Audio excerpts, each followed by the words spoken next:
সংসারে ঝগড়া লেগেই থাকে। কি করলে সংসারে শান্তি ফিরে আসবে? সংসারে অশান্তির পিছনে সবচেয়ে বড় কারণ হচ্ছে কোন কাজ করলে সাংসারিক জীবনে বরকত হবে, কোন কাজ করলে বরকতহীন হয়ে যাবে আপনার পরিবারটি। জিনিসগুলো কিন্তু আমরা ফলো করি না, এগুলো আমাদেরকে প্রিয় ভাই ফলো করতে হবে। স্বামী এবং স্ত্রীর এমন কিছু ভুল রয়েছে যে ভুলগুলোর কারণে আসলে পরিবারে উন্নতি হয় না। আসসালামু আলাইকুম ওয়া রাহমাতুল্লাহি ওয়া বারাকাতুহু। প্রিয় দর্শক, স্বামী স্ত্রীর সংসারে ৬টি ভুলের কারণে সংসারে উন্নতি হয় না, সংসারে অশান্তি বাড়তেই থাকে। সেই ৬টি ভুল কি কি সে বিষয়ে আজকে আমরা জানবো ইনশাআল্লাহ। আজকে আমাদের বিশেষজ্ঞ প্যানেলে বাংলাদেশের বিজ্ঞ ৪ জন আলেম রয়েছেন। এই ৪ জন বিজ্ঞ আলেমের কাছ থেকে আমরা জানবো যে কোন ৬টি ভুল করলে সংসারে উন্নতি হয় না, বরকত হয় না এবং সংসারে অশান্তি লেগেই থাকে। সেই ৬টি ভুল কি কি সে বিষয়ে আজকে আমরা জানবো ইনশাআল্লাহ। আজকে আমাদের বিশেষজ্ঞ প্যানেলে যে সমস্ত আলেমরা রয়েছেন, ১ নম্বর মুফতি মোহাম্মদ আলী, ২ নম্বর মুফতি ফখরুল ইসলাম, ৩ নম্বর মুফতি মুস্তাফিজ রহমানী, ৪ নম্বর জনপ্রিয় স্কলার ডক্টর মিজানুর রহমান আজহারি। প্রিয় দর্শক, চলুন আমরা একে একে তাদের বক্তব্যগুলি শুনে আসি। আমরা শুরুতেই মুফতি মোহাম্মদ আলীর বক্তব্যটি শুনে আসি। সংসারে ঝগড়া লেগেই থাকে। কি করলে সংসারে শান্তি ফিরে আসবে? সকলকেই বলবো যে সংসারে অশান্তির পিছনে সবচেয়ে বড় কারণ হচ্ছে রাগ। স্বামী যদি অতিরিক্ত রাগী হয় বা স্ত্রী যদি অতিরিক্ত রাগী হয় অথবা দুইজনের একজনও যদি অতিরিক্ত সীমা লঙ্ঘন করার মতো রাগী হয়, তাহলে সেই সংসার অশান্তি লেগেই থাকবে। নবী সাল্লাল্লাহু আলাইহি ওয়াসাল্লাম রাগ নিয়ন্ত্রণ করার জন্য তিনি একটি পদ্ধতি বলেছেন। আউযু বিল্লাহি মিনাশ শাইতানির রাজিম বলা, তাওয়াদ্দুআ ওযু করা, নিজের স্থানটা পরিবর্তন করা, এইভাবে নিজের রাগকে নিয়ন্ত্রণ করতে হবে। আমাদের সংসারে অশান্তি লাগার আরেকটি বড় দ্বিতীয় কারণ হচ্ছে অধৈর্য। আপনাকে ধৈর্যের পাহাড় হতে হবে। স্বামী কিছু একটা বললেই আপনাকে খেপে যেতে হবে এবং তার জবাব দিয়ে দিতে হবে, বিষয়টা এমন নয়। তিনি রাগ করেছেন, বাইরে থেকে এসেছেন কোনো কারণে, আপনাকে ধৈর্য ধরতে হবে, ঠান্ডা মাথায় তাকে বোঝাতে হবে। স্ত্রী কোনো একটা কিছু করেছে, আপনি তার জবাব দিয়ে দিবেন না, আপনাকে ধৈর্যের পাহাড় হতে হবে।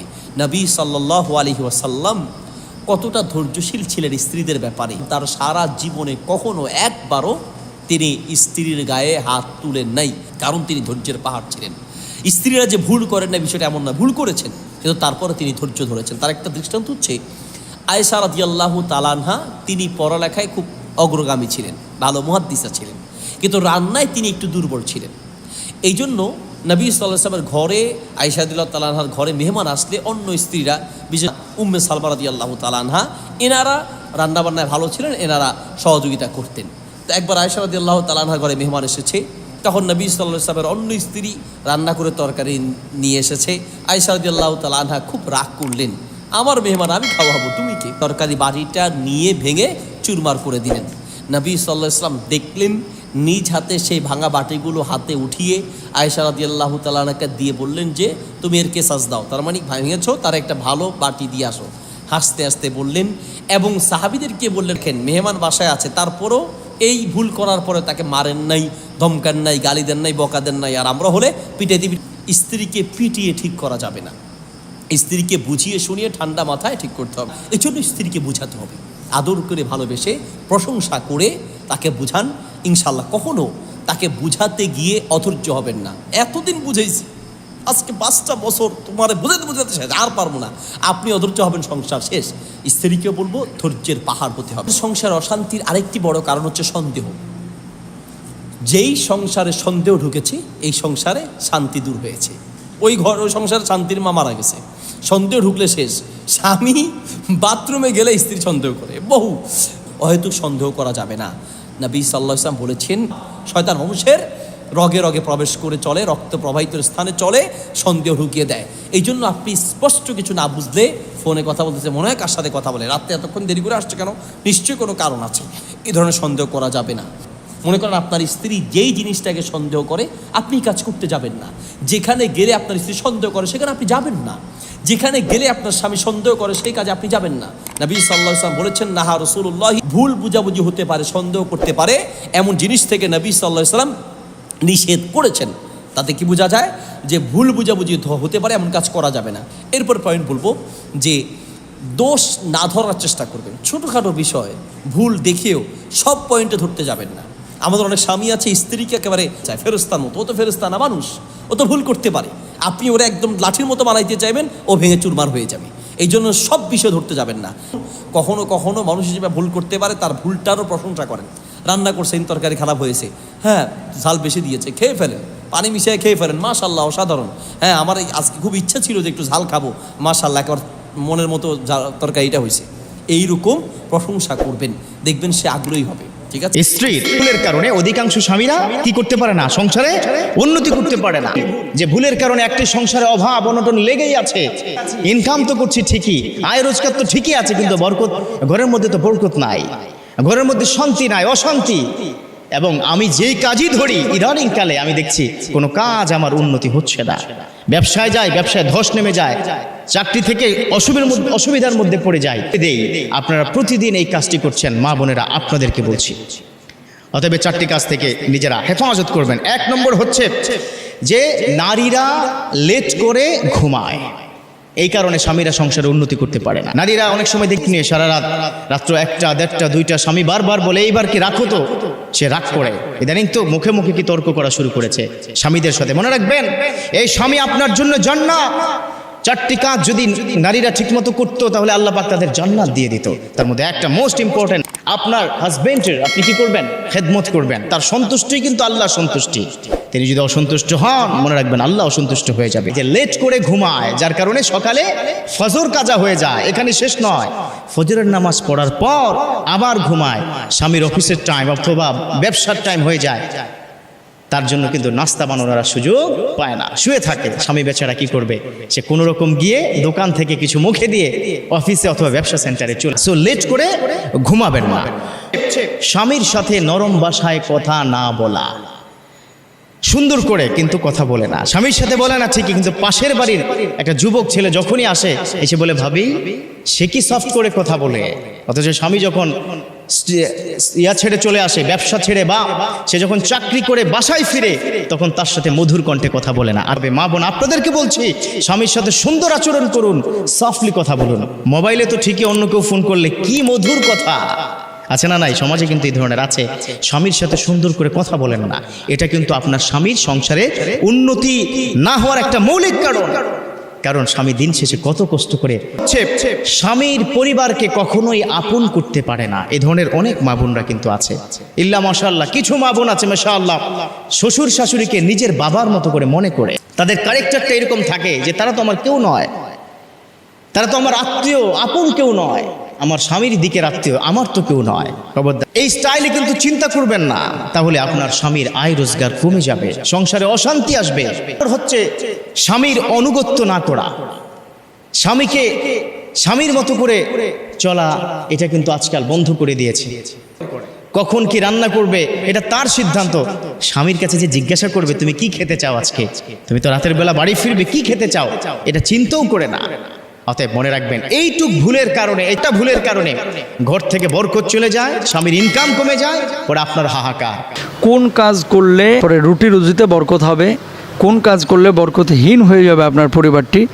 আমরা সবাই চাই শান্তি, সবাই চাই সুখ, কিন্তু কোথায় সুখ আছে, শান্তি আছে, কি করলে সুখ আছে, শান্তি আছে, এই যে জিনিসগুলো কিন্তু আমরা ফলো করি না। এগুলো আমাদেরকে প্রিয় ভাই ফলো করতে হবে। স্বামী এবং স্ত্রীর এমন কিছু ভুল রয়েছে যে ভুলগুলোর কারণে আসলে পরিবারে উন্নতি হয় না, রুটি রুজিতে বরকত আসে না। অর্থাৎ উপার্জন আপনি অনেক করছেন, পাশের বাড়ির মানুষটিও আপনার মতোই উপার্জন করছে, কিন্তু তার বাড়ি হচ্ছে, তার অসুখ বিসুখ নেই, তার সন্তান সন্ততি মানুষ হয়ে যাচ্ছে। সেম উপার্জন আমিও করছি, কিন্তু আমার সন্তান মানুষ হচ্ছে না, আমার বাড়ি গাড়ি ঠিকমতো হচ্ছে না। কেন এমনটা হচ্ছে? মোটামুটি কয়েকটি হাদিস থেকে আমরা একটি কারণে স্বামী এবং স্ত্রীর আয় উন্নতিতে বরকত হয় না। তাহলে আয় উন্নতি হয় না স্বামী এবং স্ত্রীর যে সমস্ত ভুলের কারণে। বিশেষ করে সকালবেলায় দেরিতে ঘুম থেকে ওঠা, অনেকে ফজরের নামাজও ঠিকমতো পড়ে না, দেরি করে নিয়মিত ঘুম থেকে ওঠে, 9টা হোক, 10টা হোক, 11টা হোক। মনে রাখবেন, বিশ্বনবী সাল্লাল্লাহু আলাইহি ওয়াসাল্লাম যে সময়গুলোকে বরকতের সময় বলেছেন, এগুলোকে আপনার মূল্যায়ন করতে হবে। আপনি যদি সকালের এই বরকতময় সময়টাকে নষ্ট করেন, হেলায় ফেলায় যদি আপনি কাটিয়ে দেন, তাহলে কিন্তু আপনি ক্ষতিগ্রস্ত হবেন। যে এই সকালের সময়টা তোমরা কাজে লাগাও, কারণ এই সময়ের মধ্যে বরকত আছে। এবং আল্লাহর নবী সাল্লাল্লাহু আলাইহি ওয়াসাল্লাম নিজে দোয়া করেছেন, আল্লাহুম্মা বারিকলি উম্মতি ফি বুকুরিহা, হে আল্লাহ, আপনি আমার উম্মতের জন্য সকালের সময়টাকে বরকতময় করুন। ফজরের পরে যদি আপনি কাজ শুরু করেন, আপনি 10টার মধ্যে যতগুলো কাজ করতে পারবেন 11টায় যদি সেম কাজটা শুরু করেন ওই কাজটা শেষ করতে পারবেন না, মাগরিব হয়ে গেল। সকালের সময়টা এত বরকত আল্লাহ তাআলা রেখেছেন। সকাল সকাল ঘুম থেকে উঠতে হবে স্বামীকে এবং স্ত্রীকে দুজনকেই। যদি পরামর্শ ভিত্তিক একটা পরিবার ব্যবস্থা, এটা ইসলাম পছন্দ করেন। কিন্তু একটি কথা না বললেই নয়, কিছু কিছু জায়গায় যেটা পুরুষের দায়িত্ব পালন না করে নারীর দায়িত্ব পুরুষ পালন করতে যান। আবার কিছু কিছু জায়গায় যেটা পুরুষের দায়িত্ব, নারীর দায়িত্ব ইসলাম নারীকে দেয় নাই, যে এই জায়গাটা পুরুষ ভাববে, এটা নারী ভাববে না, ওই জায়গাটা ওই আলগা ক্ষমতা দেখায়া নারীরা হ্যান্ডেল করতে চায়। পুরুষের চাইতে কোনো নারী যদি কিছু ক্ষেত্রে যদি অতিরিক্ত বিচক্ষণতার ভাব দেখায়, অথবা সে পরিবারটাকে শাসন করার পরিকল্পনা করে, অথবা যে দায়িত্ব তাকে ইসলাম দেয় নাই সেই দায়িত্বটাকে জোর করে যদি বাস্তবায়িত করতে চায়, সে পরিবারের মধ্যে বরকত হবে না।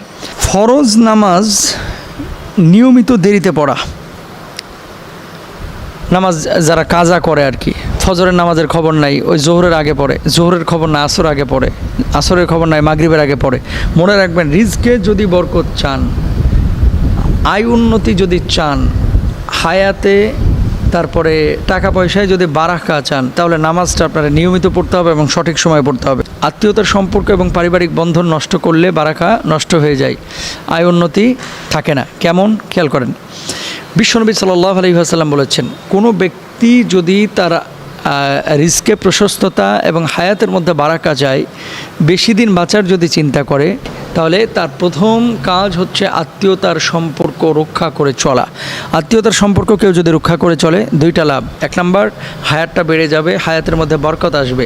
তারপরে আপনার রিজিকের মধ্যে প্রশস্ততা আসবে। অনেক সময় আত্মীয় স্বজন বাড়িতে আসলে আমাদের বাড়িওয়ালিরা রেগে যান। আত্মীয় স্বজন বাড়িতে আসলে অনেকে কিন্তু মুখটা দেখি যে কালো হয়ে যায়। শোনেন, মুমিন মেহমান আসলে খুশি হবে। আল্লাহ রসুল সাল্লাল্লাহু আলাইহি ওয়াসাল্লাম বলছেন যে তোমাদের মধ্যে ততক্ষণ পর্যন্ত কেউ পূর্ণাঙ্গ মুমিন হতে পারবে না যতক্ষণ পর্যন্ত না মেহমানকে সম্মান করবে, ইজ্জত করবে। তাহলে মেহমানকে সম্মান করতে হবে, ইজ্জত দিতে হবে, এটা রাসূল সাল্লাল্লাহু আলাইহি ওয়াসাল্লাম সুন্নাহ। তাহলে আয় রুটি রুজিতে বরকত হবে। দাম্পত্য জীবনের মজাটাই তো এখানে, কখনো ঝগড়া কখনো আনন্দ, ঠিক কি না? তো আল্লাহর হাবিব সাল্লাল্লাহু আলাইহি ওয়াসাল্লামের সাথে আম্মা জান আয়েশার ঝগড়া হতো।